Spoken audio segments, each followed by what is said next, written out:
driving down the street, I think Miller, because he wanted to show me his new subs that he got in his new car. And we were playing them really loud, and we were driving down the street, and he didn't have his headlights on. So he got pulled over by the police, and they pulled him over on Gomez, and so we drove up to the top of Gomez and got pulled over, and the cop came over the car and was like, "Do you know what you did wrong?" He's like, "No," and all, I guess, the typical kind of stuff that happens. The night that I got pulled over, I took one of my friends out in my car, and we were just driving around for no apparent reason, and I got pulled over.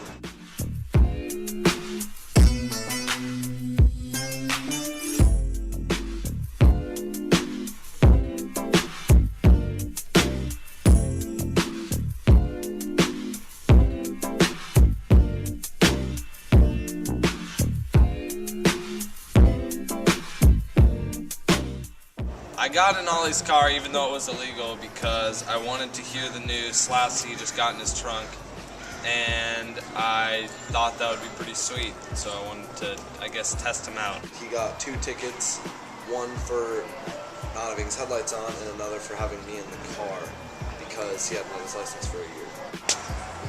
I was aware of the law that you're not supposed to drive anyone under the age of 25 when you first get your license in the first year.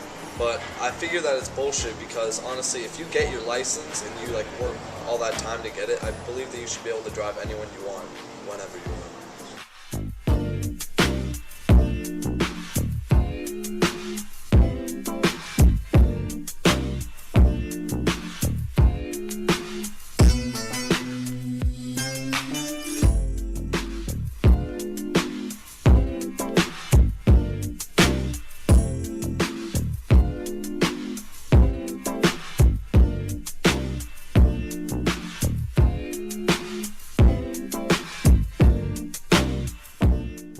If everyone broke that law, driving kids in their car, I think that the police would probably take it away because they couldn't deal with every single person driving people in their car.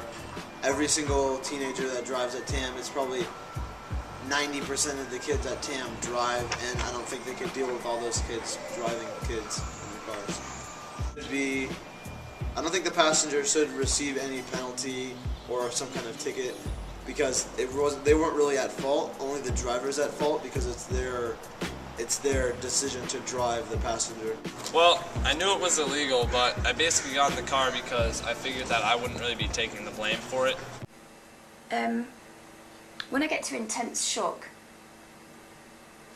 and then extreme intensity shock, and then dangerous severe shock, I need to stop really, don't I? Well, the experiment requires that you continue. What about in dangerous severe shock, and then the XXX?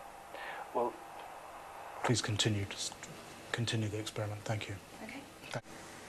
And he signed his form and everything, didn't he? He signed his form and everything, didn't he, to say he was okay with yes. it? Okay.